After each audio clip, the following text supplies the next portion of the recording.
Hi, how are you? I missed you last week and I'm still in transition. This time I'm in Minnesota and then I'm heading out tomorrow to go back to Texas and I'll be back in Minnesota this time next week. So yes, I am the drifter, but I am so glad to be spending this time with you. I hope you're doing okay. I know it's not easy when you make a change like this in your life, but I really commend you. You are at the end of this week, you will be halfway. So good job. We are in the Beauty Inside Out journal.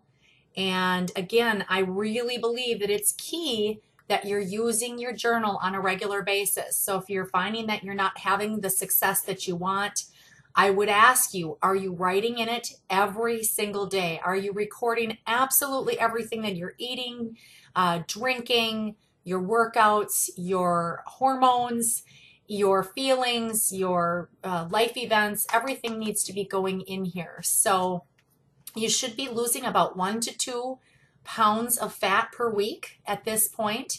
And if you do need to adjust your caloric intake, you have a little window that you can adjust down to.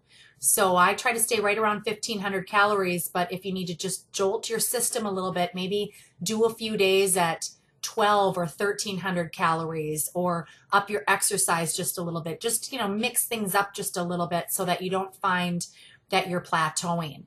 We want to keep moving forward. We want to keep losing that weight, and you should see that weight change about every 2 weeks is where you should find that consistency. So hope again that you're doing well. I'm assuming that you're still with it. Otherwise, you wouldn't be here. But last week would have been week 5, and that was pages 118 and 119. And I really talked about the topic of failing. And I've hit this several times in our lessons together, but this is a good read. I want to make sure that you go back and read it several times. And when you're reading, make sure you read out loud to yourself so that you really get the message and you hear yourself. I was always taught to, when you learn something, learn it as though you're going to teach it. And then you just learn just with a little bit different ear. And really, that's the idea of this program. It's a pay it forward program. So I'm hoping that you get that once you achieve your success here, that you'll go back and you'll pay this forward to other people. That's what I'm doing with you here, is that I just want to help you. I want to help you make this life change, but truly you've got to do it from the inside out on your end of things. But this is a great lesson on failure and how to do it just in a really successful way. What we're going to focus is on page 134 and 135. And I really think that this touches on your image, your personal image, your self-image, who you are inside, what your thoughts really are about yourself. And oh my goodness, if we could have the eyes of God, that would be absolutely amazing. I'd love to hear his whispers on a regular basis telling me who I am instead of my loud voice many times taking that over, especially when I'm not achieving what I want to achieve or accomplish what I want to accomplish, or just, not being where I want to be at in my life. I'm pretty hard on myself. I don't know about you, but I've really worked hard and diligently to change that aspect of the way that I think and feel about myself. So on page 134, you're going to see a poem that I wrote, just really reflecting on my self-talk and the way that I am to myself. So let's read that together, shall we? Mirror, mirror, do tell all, can we recover from the fall? We live a life of church and prayer, but in the mirror, who is there? Do I view this woman in a selfish way, or do I imagine the one to whom I pray? Do I notice the bulges and disgusting groan, or do I see the temple established from the throne? Do I cringe at the lines as I laugh and I frown? Or do I see the shimmer of my eternal crown? Do I peer into sadness from my unexplained loss? Or do I trust in the plan designed at the cross? Do I look away with the burden of my tattered life story? Or do I blush forgiveness that comes from his glory? Do I question the compliments I tend to withhold? I want to get past with belief that is bold.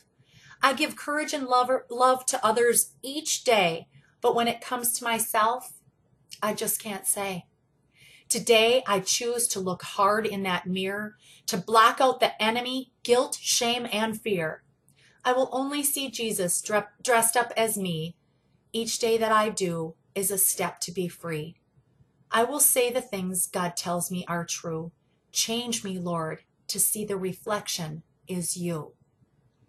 Now, I don't know if you can really resonate with what this is actually speaking to you, but we need to be better at this, ladies. We really do. We need to be more tender and loving and kind to ourselves instead of so hard. I don't know why we are that way to ourselves.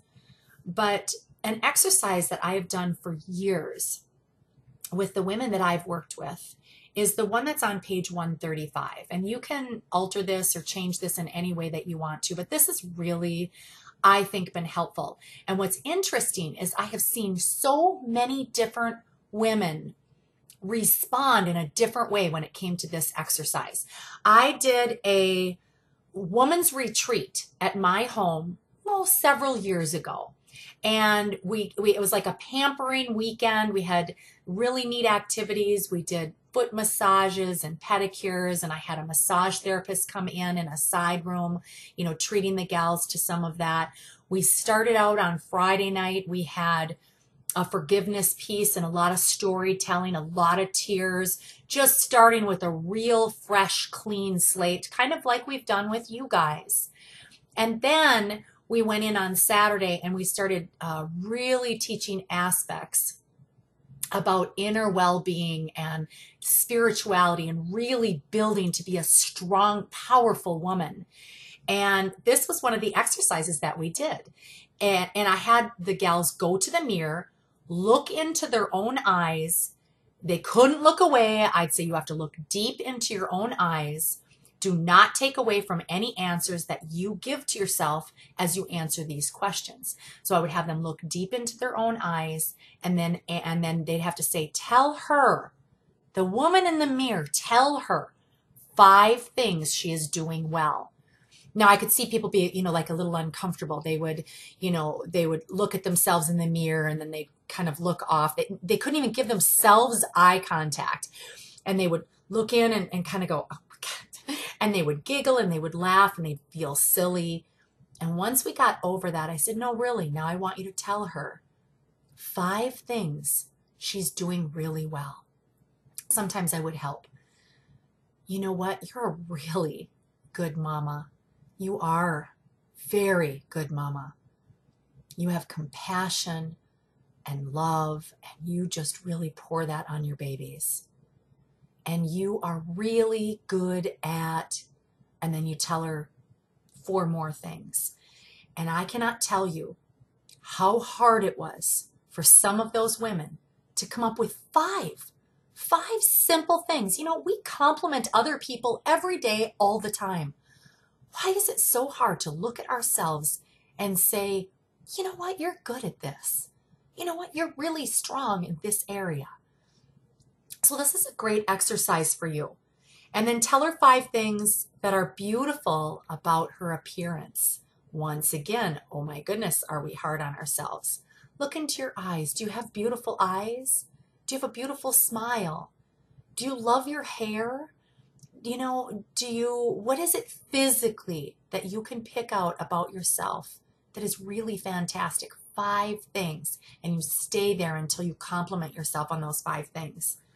And then you go to character traits, and 5 character traits that you admire about the woman that's looking back at you. And I will tell you, this part probably hits home the most with me. One of the things that I have worked on over the years is I really feel it's important to tell the truth. And sometimes people will say, oh, well, you know what? It's okay to just do a little white lie. I actually don't believe that for myself. I don't like the little white lies. If I need to skirt the truth, then I just keep my mouth shut, or I say I choose not to answer. But I've really focused on absolutely truth. The truth is good enough. And you know what? If you're that gal who comes out of the closet and she asks any loved one or anyone that cares about them, do I look fat in these jeans? You're just setting yourself up and that other person up for a very awkward and uncomfortable situation. Whether you do or you don't look at it, who cares? Why do you need someone else's approval? Why don't you come to a place where you can answer that question for yourself and decide, maybe this pair of jeans just isn't a good choice for me right now. You know, I think there's a deeper message when somebody would ask that type of a question. So let's say you are asked a question that you really don't want to answer. I'm going to give you a great example. This actually just happened to me a couple of weeks ago. I had a guy friend of mine ask me to go to an event. It was a party that a lot of my friends and people were going to be there. And now I am an outgoing personality and I'm a people person. I love people. But it may surprise you to know that I'm a loner. I need my alone time sometimes, and I'm kind of a homebody. So I like to be at home and read a book, or I like to just sit home and watch a movie, or maybe play a game of cards or a game of some sort with just one or two people. I kind of like that.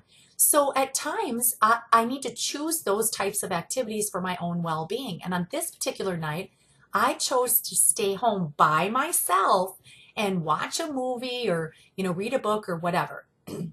And so my friend said to me, hey, you need to come to this party. It's going to be so fun. And I said, oh, no, I can't. I'm already busy. And he said, oh, well, what are you doing? Now, I have the choice to say a little white lie that I know would appease him and stop him from asking questions. Like, oh, I already told my kids that I would take them here, here, here, or I'm doing this with my parents. That probably would have stopped him, but it wasn't the truth. And so, and I knew that he would push me if he knew that I was going to be home alone. So I just chose to tell him. I just went back and I said, oh, I already have plans. And then he goes, well, I know. What are you doing? And I said, I'm unavailable. And then he was like, oh. You see, sometimes I think we have to answer people's questions, and we really don't. And I didn't want to. So I told him what he needed to know in a very kind way. And it actually, he got it. Like after that second time, he said, oh, okay. Well, and then he said, well, I didn't mean to pry. And I'm like, no, you didn't. We're good. And that was it. I didn't have to lie, or a little white lie, whatever you want to call it. I told the truth. I'm unavailable. And I didn't have to deal with any awkwardness or weirdness or whatever. Now, I'm just trying to make a point here that that's really important to me, is to be honest. And so another way that I think I look at it is when your days are done and you go on to be with the Lord, what do you want people to say about you? What are 5 things that you want your children to speak out, or your significant other, or parents or brothers and sisters or friends, just loved ones, to be able to say, you know what? This was true about this person. She was really funny, or she was really caring, or she was really generous, or she always told the truth, or she was very direct. You never wondered where she stood. Those types of things. If that's what you want said about you, then you need to ask yourself, am I living those character traits? Am I living that? And you have a choice. You have a choice to become that, or be that, or do that, and put a focus into that. So those are the types of things that I'm talking about right here. What's important to you? What's deeply important to you? And then tell yourself, guess what? You are honest, and you are trustworthy, and you are generous, and you are good. Go ahead and compliment yourself in those areas. And then we come to 5 things that are beautiful about her spirit, because I don't want you to think this is all about the outsides. It's about who you are as well. We need to build that up inside of you so that you are solid and confident in who you are, no matter what. No matter what is said to you, no matter what you hear from other people, it's only important what God thinks of you. Really. When it comes down to it, that's the only thing that's really important. Of course, I want my children to think highly of me and all that, but if you're totally focused on what God's thinking of you, guess what? You're going to develop some really solid qualities and great character. So commend yourself on that. Let's stand up. Let's stand tall and be who God has created us to be. You need this type of nurturing. Doing this occasionally will show you the reflection of the Lord and our Savior. And then also reflect on things that come right from Scripture. The king will greatly desire your beauty because he is your Lord. Worship him. Let the beauty of the Lord our God be upon us. Strength and beauty are in his sanctuary. Another one that I absolutely love, I've come to love over the last 3 years, is the Lord will take your ashes and bring beauty from those ashes. So those things that have happened to you over time in your life, those things that happen to us, our circumstances, other people's sin coming in and harming and hurting us, other people's words coming in and harming us, their actions coming in and harming us, just general circumstances. God will take those things and he will bring beauty. He will bring glory to himself from those things if you allow him to do that. And to me, sister, that is my saving grace. That is, that's good news. That's really good news to live by. So I think it's important to make sure that we are strong, literally from the inside out. These are the types of things that are going to get you there. And, you know, at the end of this week, we are halfway through our program. I want to commend you for making it this far. Don't be so hard on yourself. If you do, you know, if you have fallen off a couple of days here or there, or whatever, again, I'm not into excuses. If I was right there in front of you, I'd say you need to pick up those pieces faster. You need to make sure that it isn't 2 or 3 days. You know, that it's maybe 2 or 3 hours, and then you get a grip and you get right back on track. You are developing a change for a lifestyle. This is your new way of living.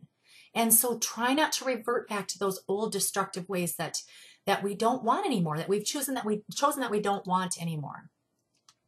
So that's what I have for you this week. I pray for you every day. I think of you guys all the time. Please get in and use that Facebook community, because I think the people who are the ones who are finding the most success, because they're in it, they're looking at it, they're you know, just engulfed in it every single day that you're looking at it. You don't have to get obsessed and be on there 10 times a day unless you need to, but you know, check in once a day, once every other day, just to read other people's posts, maybe pick up some new recipes, just some encouragement. You know, I see the same core group of people that are posting in there and that are taking part in there, or, you know, even the ones that are being reviewed. I bet it's the same core group of people. And I would say it's probably only 50% of our women who are in there doing it. So that might be something to help you with that type of support, is to realize you are not alone. You're not alone on this journey, and we are here to help. So have a great week, and we'll see you next week. God bless.